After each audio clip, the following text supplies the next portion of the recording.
There are so many choices in skid plates for this bike, but the one I chose was the T-Rex Racing skid plate.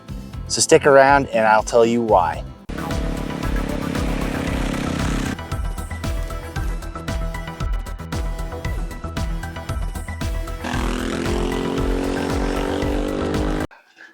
Hey, how's it going? Welcome to my channel.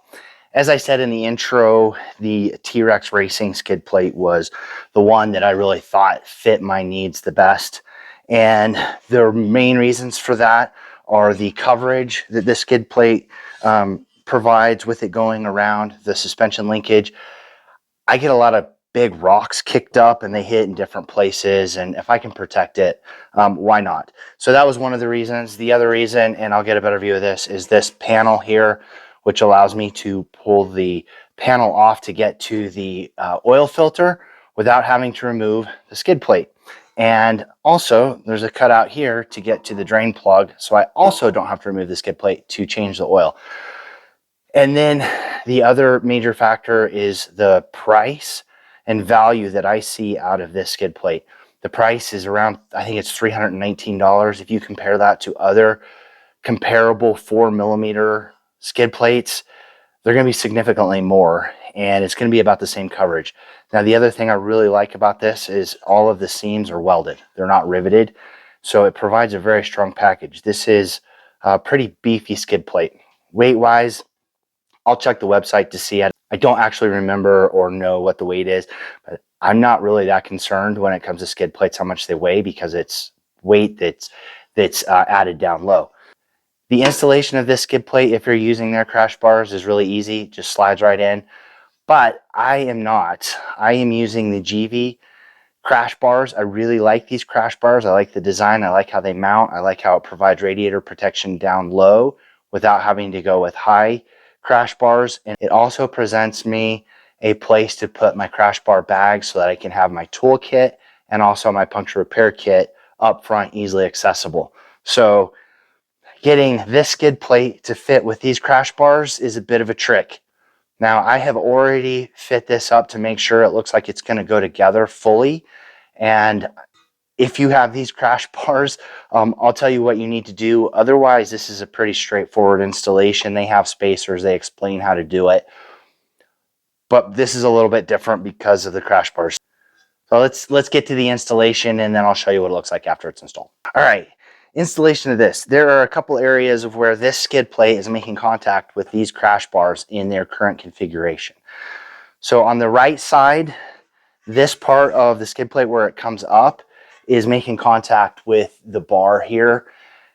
And on the other side, this part of the skid plate is making contact with this lower bar that runs across the side. And I found some really easy solutions to make a couple small modifications, and this fits right up. Now, the first one is, I'm not sure if you'll be able to see that, but I actually ended up putting some pliers on this and just bent it over enough to give clearance, so then it kind of wraps around the engine a little bit.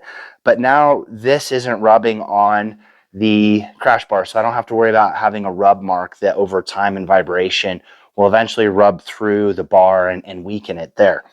On the other side, I've had to do something a little bit different. I ended up, with the way it's mounted, creating a small spacer to move the bar away from the engine just enough to get clearance. So I'm going to start getting this put together, and if you have the Givi Crash Bars, or if that's something you decide you want to go to, you'll see how to mount up this skid plate.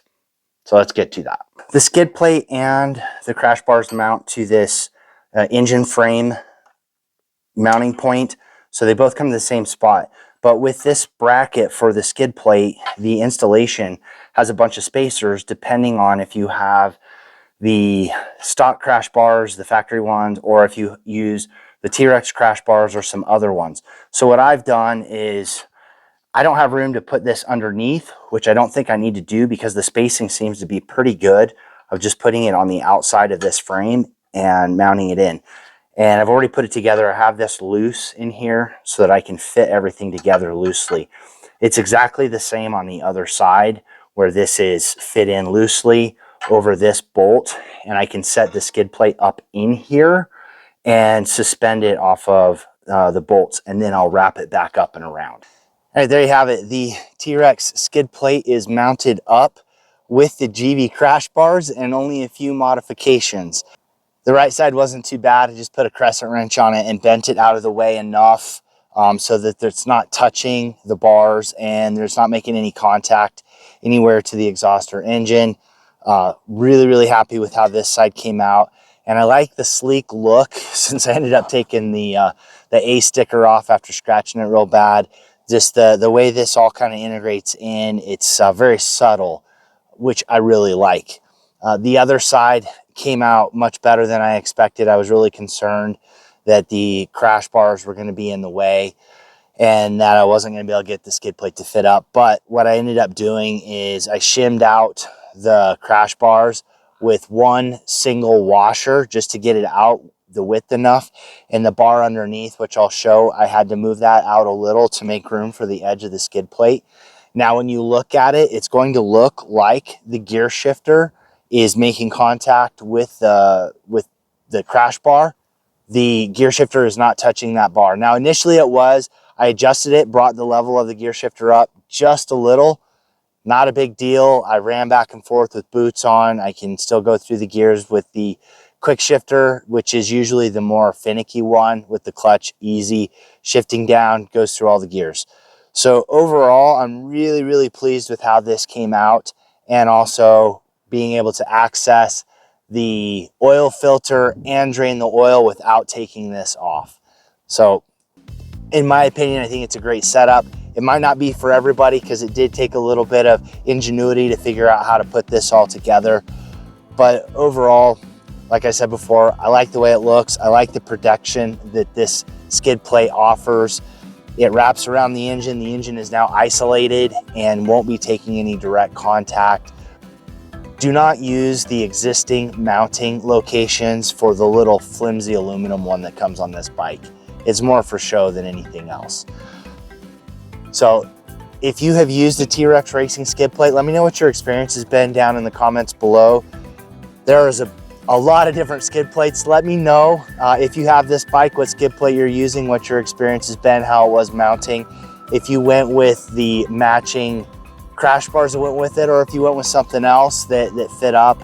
I'm interested to see what everybody else is doing with this bike. So if you got to the end, thanks, I really appreciate it. Get out, do some riding, ride safe, and I will see you out there. But I actually ended up putting some